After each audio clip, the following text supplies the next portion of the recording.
primero, muchas gracias por el feedback, bastante crítico y a la yugular, pero tenemos una yugular bastante grande, pues. Entonces, en eso consiste la metodología. Ya, la primera pregunta es, que hizo la profesora Ruth, de si de los 10 libros escogidos, ¿qué tanto representaban esto de la producción de Mario Vargas Llosa? Eso lo puedo responder yo como sombrero azul, y es que como tal no es tanto que sea, digamos, una cuestión cuantitativa, porque como bien mencionó también la profesora Hilary, Vargas Llosa solo pasa 20 meses en Piura, o sea, nada. Sin embargo, el núcleo de la ruta es lo que esos 20 meses, que pueden parecer pocos, tuvieron de impacto en la vida del escritor y cómo se relaciona eso con la Piura de aquel entonces. En ese sentido, los libros que hemos escogido, si bien no son probablemente la mitad de todos los libros que él escribió, sí son al menos los más representativos de su primera etapa literaria, que para muchos es la mejor etapa literaria, es decir, Los Jefes, La Casa Verde, Conversación en la Catedral, La Ciudad y los Perros. Sobre todo en algunos aspectos hay libros que, si bien no se desarrollan en Piura, conceptualmente y en las intenciones que tiene que tiene el autor y la visión que tiene del Perú, se forja en el periodo que él pasa aquí, ¿no? O sea, claro que también en relevancia también con Lima, pero ¿qué quiere decir con esto? En síntesis, que la visión que Vargas Llosa tiene del Perú y la visión que plasma en sus libros se forja o se genera precisamente en Piura y en Lima, principalmente. Entonces, en ese sentido, Piura es muy importante en cuanto a la obra de Mario Vargas Llosa por ese lado. Ahora, la siguiente pregunta, que es ¿qué materiales o qué estrategias utilizar para edificios que ya no existen? La va a responder el sombrero verde. Bueno, como es el tema de que se tiene que armar esta ruta literaria en un tiempo bastante corto, que son 15 días, el recurso creo que más accesible que se puede utilizar en este caso es las láminas informativas. Se pueden utilizar ya sea láminas generales que podrían mostrar el mediador, o también hacer impresiones más pequeñas para entregar a cada persona que acceda a la ruta, de modo que cuando llega a un lugar que ya no existe, lo que se puede hacer es pedir que miren las imágenes, y de hecho incluso esto se puede utilizar como recurso para comparar ambos espacios, ¿no? Cómo era y cómo es la visión que plasma Vargas Llosa en su obra y cómo está actualmente. Incluso eso podría llevar a la reflexión sobre las consecuencias, ¿no? El proceso que ha afrontado estos lugares en el tiempo. La siguiente pregunta es en cuanto a la seguridad que se puede tener en algunas zonas que pueden ser solitarias. La va a responder el sombrero amarillo.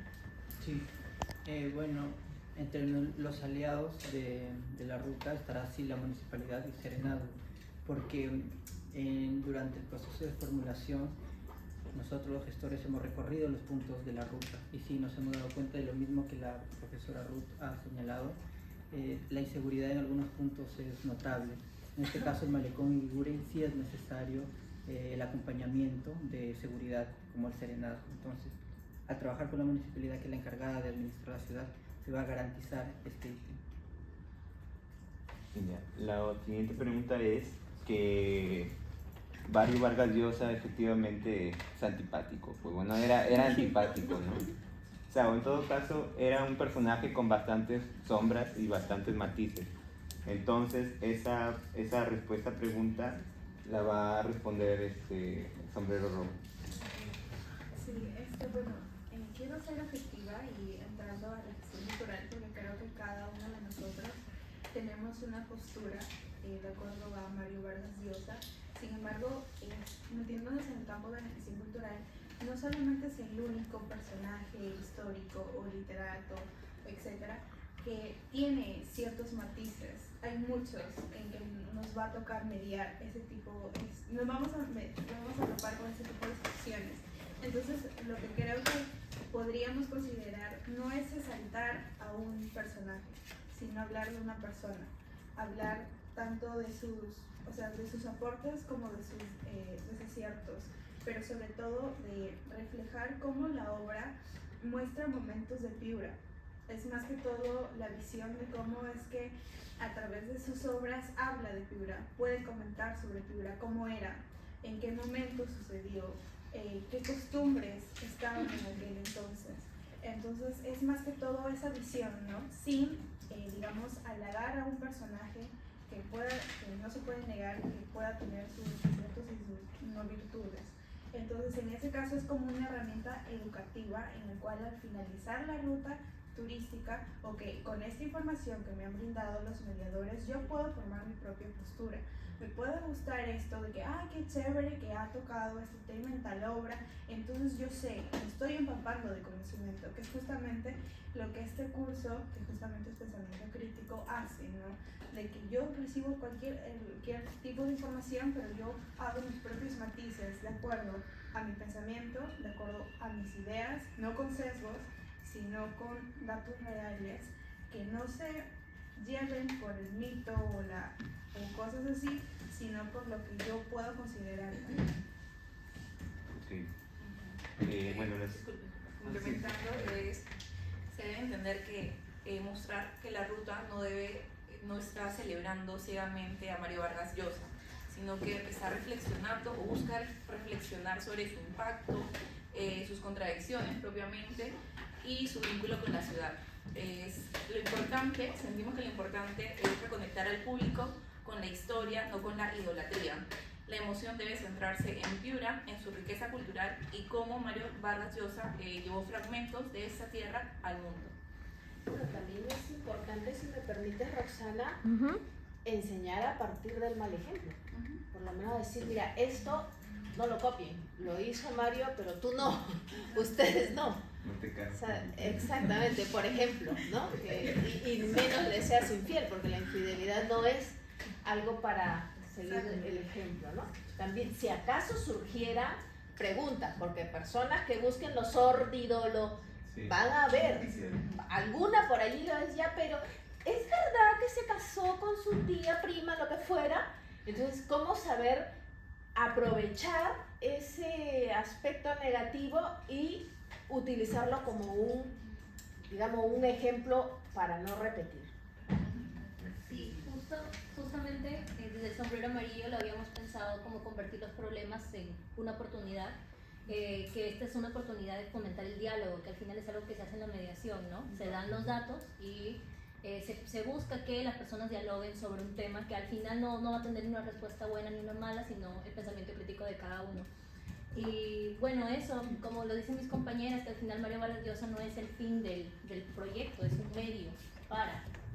medio educativo para fomentar otra mirada hacia la Piura de ayer.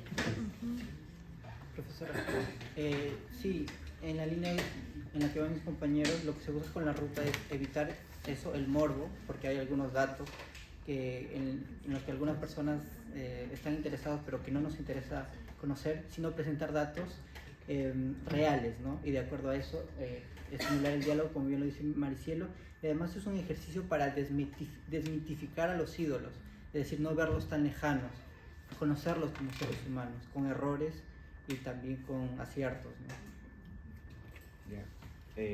Bueno, esas son las preguntas del sombrero blanco. Ahora vamos a trabajar las preguntas del sombrero azul. Negro. Bueno, sí, negro, perdón. ¿Cuál es el objetivo central de la propuesta? Creo que un poco ya se va delineando esto con las participaciones del sombrero rojo y sombrero amarillo, pero para sintetizarlo un poco, principalmente son dos cosas.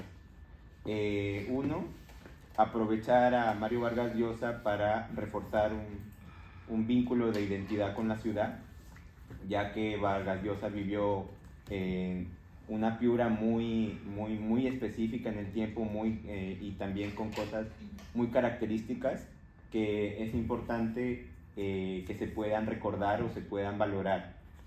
Y en segundo lugar, el otro objetivo es tomar a Vargas Llosa como excusa para hablar o hacer reflexionar, como mencionó el sombrero rojo, no solo sobre la situación de Piura, sino ya en un plano más macro sobre la situación del Perú.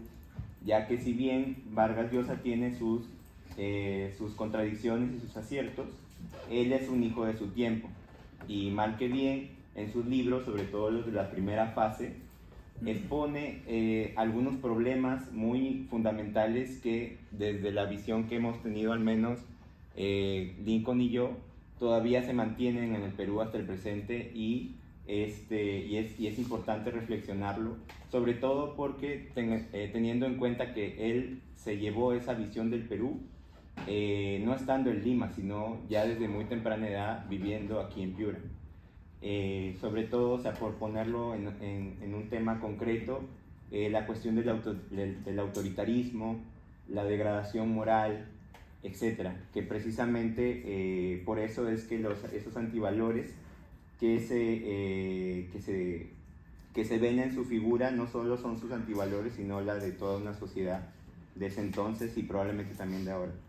Ahora, luego se nos ha pedido caracterizar más el público objetivo. Ahí el sombrero amarillo. Sí, bueno, como se trata de elaborar esta ruta en el menor tiempo posible, solo tenemos un plazo de 15 días, vamos a trabajar con nuestros aliados, que son las instituciones de educación superior, en este caso las universidades, con las personas o con los estudiantes que estén interesados en Mario Vargas Llosa. Entonces ahí se acotaba más el público. Esto solo para este caso puntual, ¿no? Sin embargo, si queremos establecer un público objetivo para la ruta en general, ya se aplicarían encuestas ya para una mayor duración, ¿no? A lo largo de todo un año podría ser. Ya. Luego la otra pregunta, pero ya se respondió con la que respondí al inicio, de si siguen existiendo las características de Piura que relata Vargas Llosa. Físicamente, en la mayoría de los casos no, y eso es también parte de la razón de una ruta así, porque muchos espacios ya no existen o están tan degradados que no se parecen a como eran en aquel entonces. Pero sobre todo más simbólicamente, podríamos decir o se podría explorar si Piura realmente ha cambiado tanto desde ese entonces, ¿no? O el Perú en todo caso sigue siendo realmente el mismo. Y bueno, y la última pregunta es respecto a si realmente se puede asegurar una conexión entre los piuranos con una figura que para muchos es tan lejana o antipática como a Mario Vargas Llosa, ¿no? El sombrero verde. Bueno, para responder esa pregunta, vamos a tener en cuenta que esta mediación va a utilizar en cierta parte los principios de la interpretación del patrimonio. Tal vez en este caso va a ser un poco más un patrimonio inmaterial, porque es, digamos, la obra de Vargas Llosa, pero justamente la interpretación parte de conocer el recurso, conocer al público y tener una estrategia, ¿no? Tener una estrategia atractiva. Que en este caso la estrategia atractiva justamente es la ruta y bueno, las preguntas que habíamos pensado. Entonces se nos dijo de cómo es que estas preguntas realmente se piensa que pueden impactar. Y bueno, porque se van a relacionar con las propias experiencias del público. Cuando se conecta el recurso con las propias experiencias, se genera una conexión de una u otra forma, ¿no? Y que cada uno lo traduce y puede generar su propio significado para el patrimonio que se le está mediando. Entonces, en este caso, teniendo en cuenta las participaciones anteriores sobre los temas controversiales y todo ello, podemos incluso pensar en lo que había dicho Jesús al principio de que Vargas Llosa reflexiona sobre cómo este poco tiempo que estuvo en Piura impactó tanto en su forma de escribir, en su producción. Esto se puede utilizar para relacionar al público desde la perspectiva de que por qué ellos deberían también recordar con ahínco los espacios de su propia ciudad, ya sea que ellos sean de Piura o sean de otras ciudades, conectarlas desde la perspectiva de cómo alguien que vivió algunos pocos meses pudo conectar tanto. Entonces, de la misma forma como ustedes que están interesados en generar literatura pueden encontrar tanta inspiración en su propia ciudad o en lugares que visitan. Entonces, ahí también podría entrar a tallarlo de enseñar a través del mal ejemplo que estabas mencionando, profe Ruth, para otro tipo de espacios, ¿no? Pero en general llevarlo por esas dos líneas, de conectarlo con las propias experiencias y buscar generar más creatividad desde lo propio a través del patrimonio. Para complementar también es que Bueno, después de la ruta no se espera que, digamos, la mayoría de personas digan, pues ahorita lo quiero, Mario Vargas Llosa, muchas gracias por toda la escritura, sino es más que todo que puedan analizar lo que dice de Piura, como ya lo había mencionado. Es más que todo como el querer más a Piura a través de los ojos de alguien que escribe, porque de hecho él no es el único que escribe de Piura, pero es uno más. Entonces ese ser uno más es el que enriquece también la literatura piurana, y también de ver con otros ojos, digamos, cómo fue Piura de antes, ya que no lo pudimos conocer.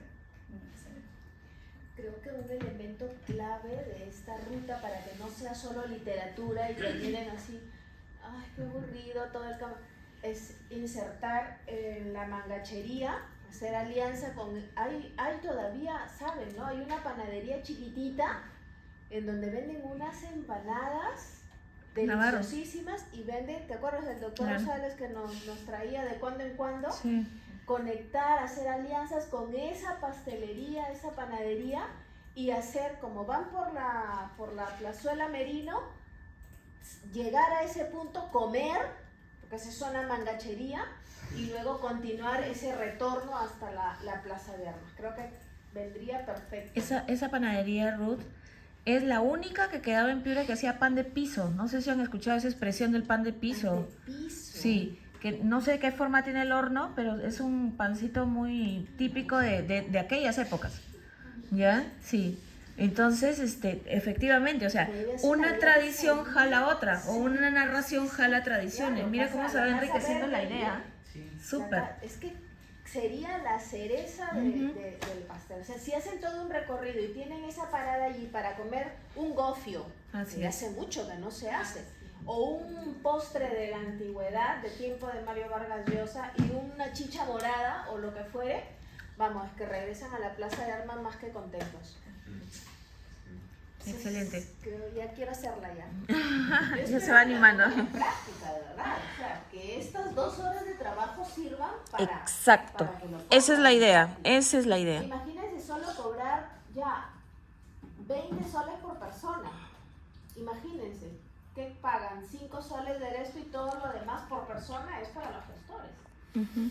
2 gigantografías, una grande del Teatro Variedades y otra grande del Colegio San Miguel.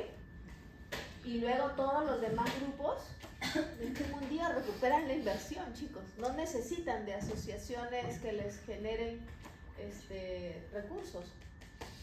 Así que ánimo, ya quiero hacer esa ruta de Mario Vargas Llosa. Bueno, siempre se necesitan aliados. Ah, claro, ya. No Pero... Ahí solo como un dato, yo trabajo con colegios de Piura y el Colegio San Miguel está buscando la manera de escribir su historia porque todavía no lo hacen. Y cuando he ido yo para ver la biblioteca que tienen, no tienen esa organización, ¿no? Entonces las ideas y las narraciones están dispersas. Entonces, este tipo de proyectos podrían ayudar mucho a que sea un inicio de ponerlos en esa ruta de recoger su memoria histórica como institución. Lo están buscando ahorita. Sí, ahí tienen un datazo. Proyecto. Sí, Ahí tienen un datazo. Claro, nosotros hemos ido al Colegio San Miguel con Jesús y tampoco pues cuentan con la organización de su archivo, ¿no? Exacto. Y eso es un poco penoso para los investigadores sobre todo, ¿no? Ajá. Y solo tienen, por ejemplo, la boleta de notas de Vargas Llosa porque pues, es Vargas Llosa, ¿no? Pero a tantos otros que quieren investigar sobre otros famosos personajes que pasaron por ahí. Todos los piuranos ilustres siglo XX ha sido San Miguel, el glorioso San Miguel, ¿no? Claro, claro. Excelente. ¿Se terminaron las respuestas o Sí. quedaría alguna? No, o sea, ya se han respondido todas las preguntas. Ya, entonces voy a cortar esta partecita para que no sea muy larga la grabación, agradeciendo también a todos, en especial a nuestros jurados que están de lujo. Mejor el